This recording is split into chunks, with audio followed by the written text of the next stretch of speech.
Welcome back to the Chiropractic Marketing Assistant Training Series. And this particular topic is the personality profiles, which is a tremendously valuable topic in so many ways. But I'll just share with you what it is. What we do is we evaluate the basics of personalities for the strengths and weaknesses. But here's how it's used. Here's how the first way is to understand yourself. It's to understand your natural strengths and your natural weaknesses. So that's the very first way to use it. So it's of tremendous value. The second way is understand the staff members. This helped tremendously with my staff members to understand the other staff members.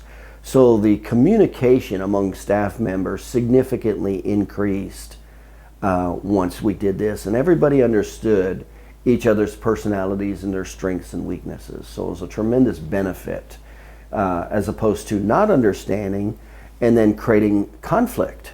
See, that's what happened. It removed a lot of conflict because of the understanding is what happened. And then the third area, and actually the most important area relative to our terms, is how this relates to patients. You see, because depending on the patient's personality is going to be dependent on how we communicate with them. So if we understand the patient's personality, it gives us a better idea of how to communicate with them. And I'm going to go into specifics about that. So it's really beneficial in three ways. And I'll just share with you, this was a tremendous, when I learned all this many years ago, this was a tremendous benefit to not just me personally.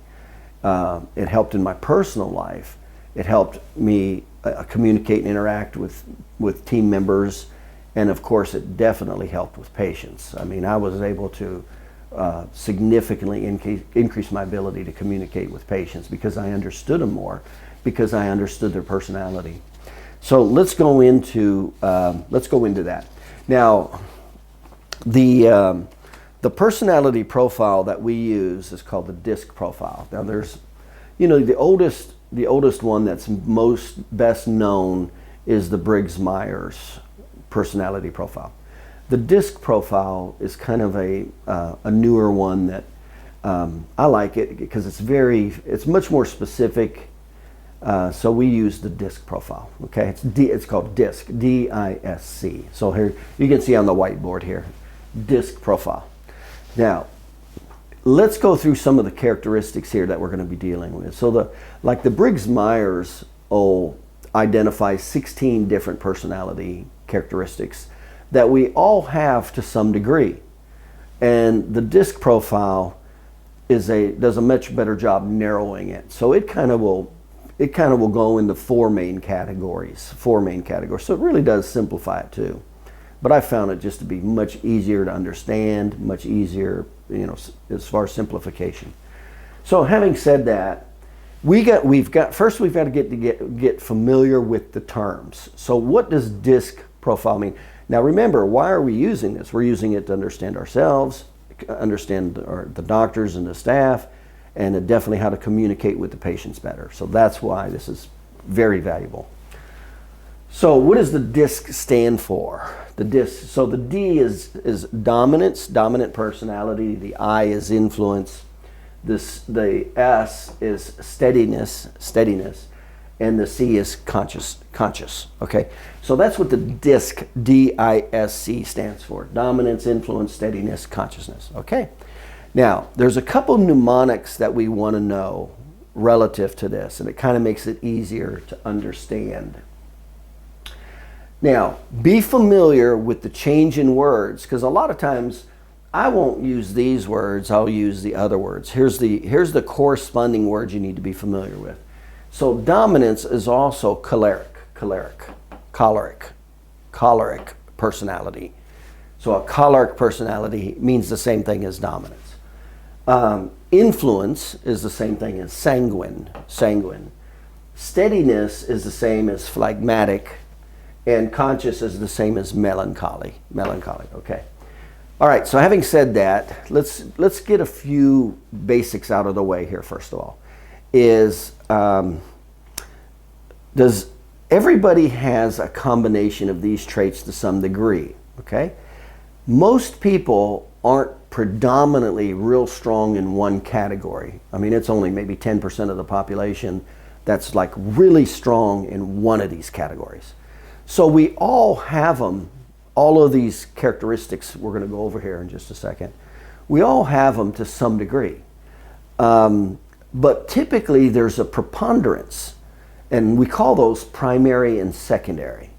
And so what I always say is I say, look at the primary and secondary preponderance, the preponderance of personality over 50th percentile. So when you look at the evaluation chart that was filled out, we'll look at all of them and there'll be a combination of everything, but there will definitely be a preponderance, and there will almost be a preponderance over the 50th percentile.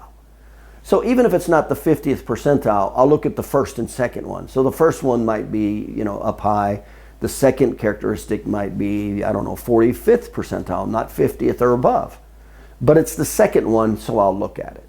But really what we pay a lot of attention to is what is the primary, and then what's the secondary, and above 50th percentile, okay? So that's what we pay a lot of attention to, even though we have accumulation of all of these. And I'll use a lot of examples as I go through this. Okay, so now everything about and of course it changes. Let me just make a couple other comments. Personalities change over time too. Who you were probably when you were, of course our personalities are formed early on through imprinting, but they evolve through experiences also. I mean, I definitely do not have the same personality as I did 40 years ago. So it does evolve, number one. Number two, or it can evolve. Number two is there's a concept called opposites attract. Opposites attract. And it's kind of an important concept, and you find it's pretty true, is that opposites attract. And it makes sense because you'll butt heads. As an example, I'm a primary dominant personality, choleric personality. That's my personality. Well, if I don't know any better and I'm not thinking, I'll naturally rub heads with another dominant personality. If I don't know that I'm dealing with another dominant personality and how to interact with them. And I'll tell you, since this, I know how to interact with all personalities now. So I don't butt heads with dominant personalities at all anymore, because I've learned how to identify them and talk to them. Okay, so that's kind of a good example.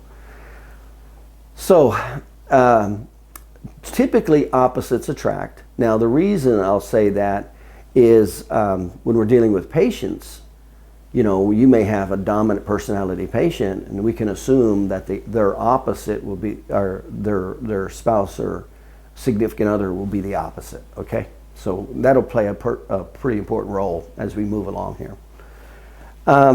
Also, let me make another comment about that. This is not the same 24/7.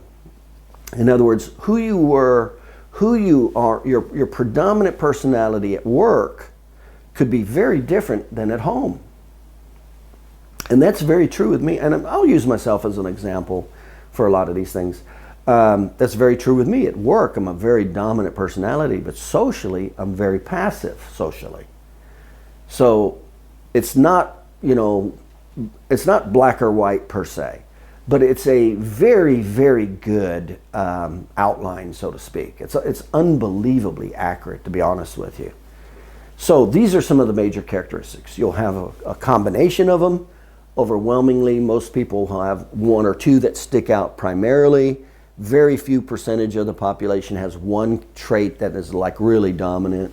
Opposites attract, and your profile will change.